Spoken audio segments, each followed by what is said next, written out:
Avuxeni Matsonga machangani hinkwako lomu kumeka kona hayi le ka hari yona channel ya n'wina MBITSI Studio TV kasi loko mi nge siza mi subscribe hi kombela mi subscribe mhaka hi leta ya mahlweni ni ri namuntlha hi vhakile madala Xipene vanhu va kulukumba vona maybe va ta hi tlhontlha hi ndlela yin'wana ka episode leyiwana xivutiso xa hina xa ya mahlweni lexi nge i yini lexi endlaka ku vavasati kumbe va ka mhani hi va tsakela xinkarhani and then va ha ri kule le and then after that loko va ri la kusuhi la ta wo saseka ku yini loko va ri la kusuhi la wa ku nyangatsa ivi u tsakela ku n'wi tsika hi yona episode ya hina madala Xipene minjhani na hi mi losa kahle ke hayi hi pfukile ngotwa vona hayi xivutiso mi xi twile xi bele tindleveni hayi xibomo xa ku bela tindleveni mpela leswi twisisini ni tlhela ni swi twa ya so mi twa ku nge hi ku hi n'wina ya lexi endlaka ku va ka mhani va tsikeka ngopfu laha handle la ku nga ri ku ya hi mina ku ya hi xivutiso mutipo ya ri na mahika ya n'wina majaha ya sweswi ku jikajika swa ta ku bya ntiyiso hedzo mi ni ri tekela xitekela xexo u mi vona a sasekile u tsindze kusuhi na wena mundzuku mondlwana masiku mambirhi manharhu u vona un'wana wo saseka ku tlula luya kati swa fana xikongomelo lexi xa ku hava xin'wanyana xitekelo va ku ni xitekelo va vula sweswo mara ku na ku phela a hinkwavo va nga ta nengela swaka okay van'wana hi ku ta va ku ri xitekelo like mi va tsika kumbe ni va tsika mara ku na leswo ku na lexi nga nyangatsa ka yena kumbe hi yena ku nga va ku ri yini swilo leswi mi kuma ku a ni ri ho hleketela sweswiwa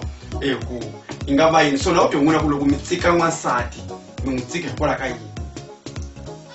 na girlfriend mi nga mi hlekisani loko mi tsika hi ndlela yini mi tsika hikwalaho ka yini a swihoxo swi tele ka vanhu vambirhi loko va hanya swin'we kambe a swi joho mi johelanaku swo mutini swi tele ma tlulana milenge hi tindlela to tala mi tlhela mi hambanisana ku hlamulana no mbusela swivutiso mara swi endli ku vanhu va hambana hi swona sweswo xijoho xa n'wansati ni n'wana lexi va hambanisaka hi ku tshuka no nghanu handle no hlekisani handle va ya swi vona ntsena hi swijoho swo talatala swa la mutini ma swi tshama hansi mi swi vulavula mara laha eka ugangu swi ta hi wena ku swi amukela njhani ku va ku loko ku mu rivalelile u nga endli ku loko mundzuku vona swin'wana ya tsundzuka hi ku ya mi tsundzuxeli leswiya swi nga hina ntsena na leswiya swa kahle n'wi tsundzuka hi swona ntiyiso yoledzo okay hayi matitwela ku halano ke mara va ni jikajika mi ri ni nghena xin'wana xivutiso ma ni tshembe xivutiso va ni jikajika vona ta nghena kahle okay ku na okay a hi n'wina sweswi hayi hi majaha mankwala ku hi n'wina I'm sure mi tsikane na vanhu vo hlayanyana ndzhaku hala back there so na ku tisa ku loyi a nga mi nyangatsa ngopfu leswo mi karhi mi n'wi rhandza mara mi ku ma vola swo boha ni fulani a ku ri hikwalaho ka yini ta ku byela ntiyiso mina a ni huwanga mathumbana a ni nga swi koti ku byela munhu na mu rhandza ni nga mu rhandzi wa ni twisisa hayi phela niyo andlela laha ni nge ti na rhandza a za ta nghena mutini wa mina na sweswi a ri mutini wa mina se kwalano ni hava a vumbhoni byo khomeka ku ni nga ku byela ku ni karhatiwini ku za ni hambana na yena ku a ndzi tshama ni divorce a hi vulavula hi divorce hi vulavula hi lomuya a handle lomuya mi wu hawa koho lomuya a hi vulavuli ntsena hi mintini handle le mi wini n'wina mi wini vula nkarhi wa kona wo lwa ku huwa nkarhi wa n'wina luya nkarhi wolowo mfuthu swo tlula sweswi ni nga ku byela swona ku hava mina loko na kuma a nhwanyana ni no hlekisane na yena ni n'wana wo ka ni nga n'wi tivi nkarhi wanuna a hava nandzu wa ni twisisa lweyi wa mina lweyi lwa nga ni nandzu lwa a nga na nandzu a nga ni tivi a nga ni delelangi So kwalano na huma ka yena mara loko no n'wi kuma ni mufana lweyi ni hanyaka na yena chomi ya mina ni kulwa nalo ende kwalano ni vhela ni hambana naswona ni sungula jump hi ku munhu yelweyo a nga tikhomanga kahle mara a kona wun'we ko a hi changa kahle a ku ri hikwalaho ka yini nhwanyana luya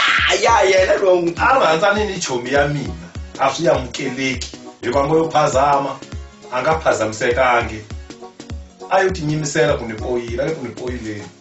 so mukwana u humile kwalani kumbe xibakele kumbe bodlela ni mavoko loko ka nga tsutsumanga musa luyena a nga tshovekeli a ni dlele straight mara a ti holoxile ni te na mvunga ni mmesa a wu nenge ni mpfuni kuma ka xikavani hi le mitsondzweni kuma ku tsutsuma ku hindza mina baba ni ba xipidi hinkwaxo a ni mi kumangi se nkarhi lowu kumbe a ni moxeni mundzuku bya mina ni ri jela ni swi tivi kambe muhumba ku kaya a hi vutisa na nga hala ndzhaku kuza ka xikavani leyi khambani leyi ka xikavani hi kwihi a manjakazi a manjakazi a ka xikavani a bayi ri umba fine okay loko wo zofa ku na xipeno ni kumi mara mi dume yini n'wina ni dume hi mafenya ni dume hi ku tlanga bola a ni karhata mara va khensi evhangeli ni tshikile mi kha mi dume ku ba lava vo dyela nsati wa n'wina leswi ni nga dume hi swona swibakela mara hana vo dyela nsati wa mina lava ku dyela ticheri ta mina kama na hanya no lava ni na nsati loko ni nga za ni ti byela ku ni teka n'wansati ni yo huma ka swona swilo hinkwaswo hi sweswo va ka hina a heleli kahle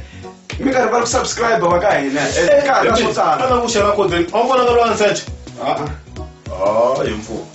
so ni xihuwi kambe a za ni fika a ni mara vona wa answer la I says I'm a plan game for ni senchiwe hayi kwalaho ni mahemba ku fanele se ni hakerisiwa timhaka to ni ta interview a ni na mbuzo a wu vona lo nga ni sencha sweswo hayi milawu ta ni hakerisa interview leyi ni ri na yona mi nga rivali ku subscribe hi ta hlangana nakambe ka vhiki leri taka ka episode leyi landzelaka cope a hi ri kwala na Madyisambitsi Dankie papa